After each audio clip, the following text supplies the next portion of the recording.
আসসালামু আলাইকুম সবাইকে আবারও স্বাগতম জানাচ্ছি এসএসসি বায়োলজি সাজেশন সিরিজে। তো এই সিরিজের প্রত্যেকটা ভিডিওতে আমি যে কাজটা করি, কোনো একটি স্পেসিফিক অধ্যায়ের কোথা থেকে প্রশ্ন হতে পারে, এমসিকিউ, সিকিউ যেকোনো টাইপের কোশ্চেন সবকিছু নিয়ে আলোচনা করার চেষ্টা করি। তো আজকের এই ভিডিওটাতে আমি যে অধ্যায়টা নিয়ে কথা বলবো সেটা হচ্ছে তোমাদের জীববিজ্ঞান বইয়ের ৬ষ্ঠ অধ্যায় অর্থাৎ জীবের পরিবহন। তো এই অধ্যায়ের কোন টপিকগুলা থেকে কোশ্চেন হয় আসো আমরা একটু ছকের মাধ্যমে দেখি। তো এই অধ্যায় থেকে যদি স্যাররা প্রশ্ন করতে চায়, একটা টপিক কোটি কোটি পার্সেন্ট গুরুত্বপূর্ণ, সে একটা টপিক থেকে প্রতি বছরই কোশ্চিন হয়। সেই একটা টপিকের নাম যদি আমাকে বলতে বলো সেটা হচ্ছে হৃৎপিণ্ডের গঠন এবং হৃৎপিণ্ডের কাজ, বিশেষ করে হৃৎপিণ্ডের গঠন। এটা গ নম্বরে তোমাকে দেয় হৃৎপিণ্ডের গঠন। এই কারণে তুমি যদি বায়োলজির তেমন সব চিত্র নাও পারো, কি কয়েকটা চিত্র আছে যেটা তোমার পারতেই হবে। এর মধ্যে হৃৎপিণ্ডের গঠন একটা, নেফ্রনের গঠন, এই টাইপের কয়েকটা চিত্র আছে, নিউরনের গঠন, যেটা তোমার জানতেই হবে ভাইয়া, মাস্ট। ঠিক আছে? তো এইখান থেকে তোমার প্রশ্ন হবেই, এই কথাটা একটু মাথায় রেখো। এরপরে উদ্ভিদের পানি এবং খনিজ পদার্থ কিভাবে শোষিত হয়, এখান থেকেও কিছু কোশ্চিন হয়। ঠিক আছে? রক্তের উপাদান কাজ, এখান থেকেও মোটামুটি ভালো কোশ্চিন হয়, এমসিকিউ হয়। ঠিক আছে? ওই যে রক্তের যে উপাদানগুলো আছে সেগুলোর কাজ কি সেটা পড়তে হবে। প্রস্বেদন একটি প্রয়োজনীয় অমঙ্গল বা নেসেসারি ভিল, এটা খ নম্বরে আসে, খ নম্বরের জন্য গুরুত্বপূর্ণ। কেন প্রয়োজনীয় অমঙ্গল বলা হয়, এটা খ নম্বরে তোমাকে দিবে। রক্তের গ্রুপ এবং বৈশিষ্ট্যের উপর ভিত্তি করে রক্ত নির্বাচন, তো এ অধ্যায়ে দেখবা যে আরেকটা গুরুত্বপূর্ণ টপিক, যেটা নিয়ে হয়তো বা সবাই পড়ায় না বা তুমিও হয়তো বা ভালো মতো বোঝো না তাই পড়ো না, সেটা হচ্ছে রক্তের গ্রুপ। রক্তের গ্রুপ কিভাবে নির্ণয় করা হয় সেটা আজকে আমি একটু সংক্ষেপে দেখাই দিব। ঠিক আছে? তো রক্তের গ্রুপ কিভাবে নির্ণয় করতে হয় সেটা তোমার জানতে হবে, এবং কে কার কাছ থেকে রক্ত দিতে পারবে, কে কার কাছ থেকে রক্ত নিতে পারবে, এই টাইপেরও একটা ছক আছে কিন্তু। ঠিক আছে?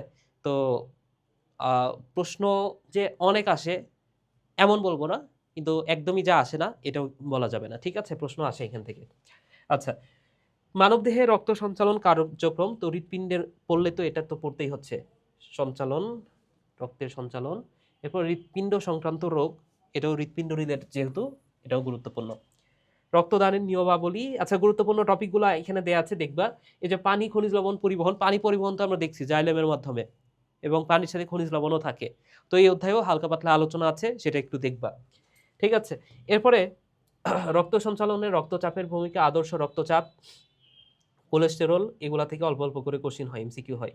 ঠিক আছে? প্রস্বেদনের ধারণা, তাৎপর্য, হৃৎপিণ্ডকে সুস্থ রাখার উপায়, কিভাবে হৃৎপিণ্ড, তাহলে হৃৎপিণ্ড রিলেটেড সবকিছু খুব গুরুত্ব দিয়ে পড়বা। বাকিগুলাও পড়বা যেগুলো হচ্ছে, যেগুলা থেকে সিকিউ হয়। ঠিক আছে? তো সিকিউ কোথা থেকে হয়, সিকিউ গুলা দেখলে আমরা একটা ধারণা পাবো। তো এখানে কিছু গুরুত্বপূর্ণ ইনফরমেশন আছে, সেগুলো একটু পড়বা ফার্স্টে। এখানে এমসিকিউ আছে, এমসিকিউ দেখো কি টাইপের কোশ্চেন করছে। হৃৎপিণ্ডের যে আবরণ সেটা নিয়ে প্রশ্ন করছে। ঠিক আছে? সিস্টলের ক্ষেত্রে বাম নিলয় থেকে কোন রক্তনালীতে প্রবেশ করে রক্ত, অর্থাৎ হৃৎপিণ্ড সম্পর্কে না তোমার ভালো একটা ধারণা থাকলে তুমি এই অধ্যায় থেকে সহজেই সিকিউ কমন পাবা এন্ড এমসিকিউ কমন পাবা। ঠিক আছে? ওকে। আচ্ছা, এই যে হৃৎপিণ্ডের গঠন আঁকাইতে দিছে, দেখছো? প্রত্যেকটা কোশ্চিনে মোটামুটি এটা পাবা। এই যে হৃৎপিণ্ডের গঠন, এটা উদ্দীপকেই দিয়ে দিছে। হৃৎপিণ্ডের গঠন, এই যে হৃৎপিণ্ডের গঠন আগাইতে দিছে। এখানে কি রক্ত কণিকা দিয়ে রাখছে, হ্যাঁ, এখানে হচ্ছে হৃৎপেশি দিয়ে রাখছে। তো হৃৎপেশি তো এই অধ্যায়ের পড়া না, হ্যাঁ, কিন্তু যদিও হৃৎপিণ্ড নিয়ে পড়াশোনা, কিন্তু হৃৎপেশি অন্য অধ্যায়ের পড়া। তো এইখানে হচ্ছে এই যে রক্ত কণিকা, এইচডিএল, এলডিএল কোনটা ভালো, হ্যাঁ, এই টাইপের প্রশ্ন, ট্রাইগ্লিসারাইড, এই জিনিসগুলা নিয়ে প্রশ্ন করবে। তো প্রশ্ন কি করবে সেগুলো তো মানে প্রশ্ন দেখলে বুঝতে পারবা, প্রশ্ন দেখলে বুঝতে পারো। আমি তো বলে দিলাম যে কোন টপিকগুলো বেশি গুরুত্বপূর্ণ, সেটা তো আমি হচ্ছে প্রথমে দেখাই দিলাম। এবং যদি তোমার হচ্ছে এই বিষয়গুলো না জানা থাকে সেক্ষেত্রে ক্লাস করতে হবে এবং তোমার নিচের বই পড়তে হবে।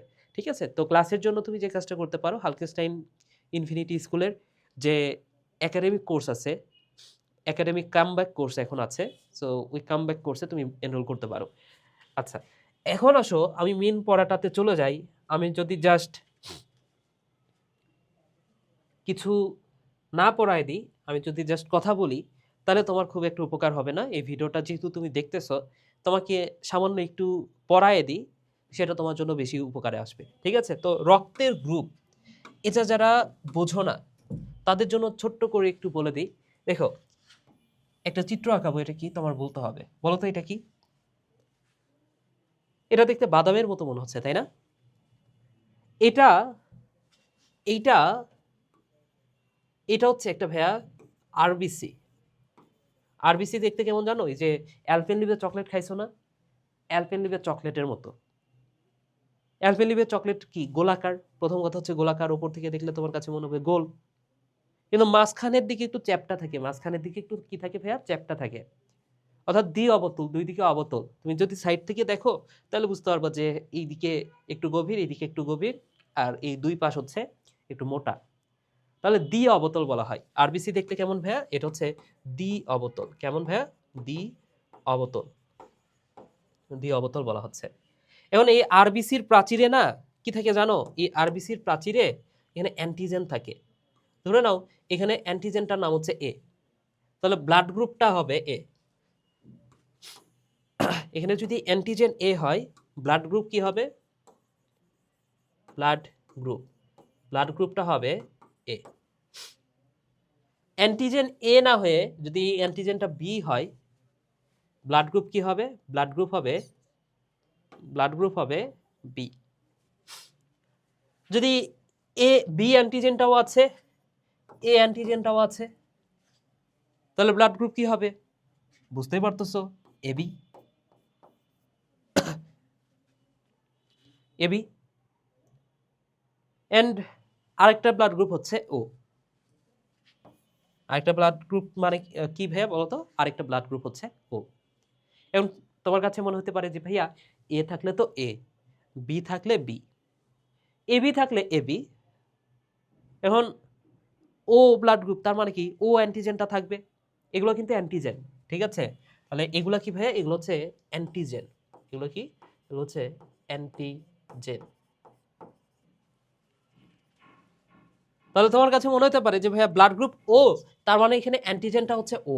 না, এখানে ও, ও শব্দটা আসছে একটা জার্মান ওয়ার্ড, যেটা হচ্ছে ওহনি। ওহনি থেকে। কি? ওহনি থেকে। ওহনি মানে হচ্ছে উইদাউট। ওহনি মানে কি? উইদাউট। উইদাউট মানে কি? ছাড়া, ব্যতীত। উইদাউট মানে কি? ব্যতীত। কি ব্যতীত? Without A and B. Without A and B. Without A and B. বুঝছো কিনা? তাহলে এ হচ্ছে ব্লাড গ্রুপ।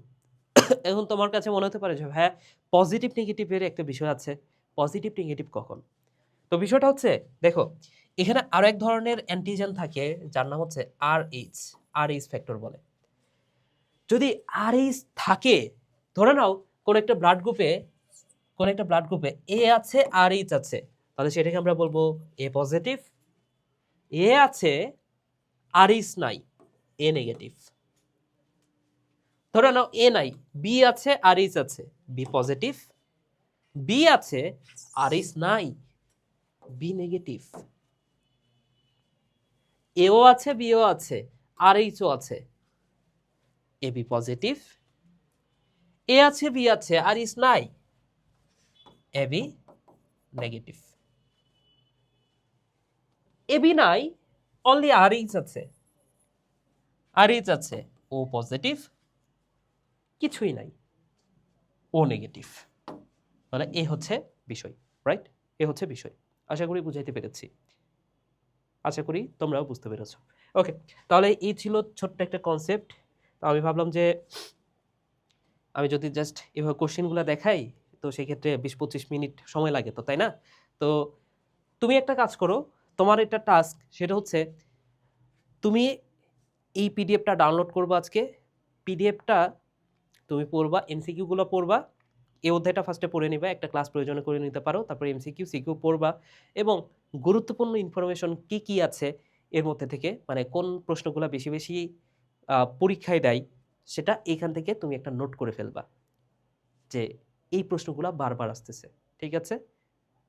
ওকে, তো এই কাজটা আমি না করে দিয়ে তোমার উপর দায়িত্ব দিচ্ছি, কারণ এর আগের ভিডিওগুলোতে আমি এই কাজটাই করছি, এতে করে কিছুটা হলেও সময় নষ্ট হয়। হ্যাঁ, কারণ আমি অ্যানালাইসিস করলে লাভ নাই, অ্যানালাইসিস করতে হবে তোমার। ওকে, তো এই কারণে ছোট্ট একটা টপিক আমি পড়াই দিলাম। তো এখানে ভিডিওটা শেষ করছি। সবাই ভালো থাকো, সুস্থ থাকো, টাটা।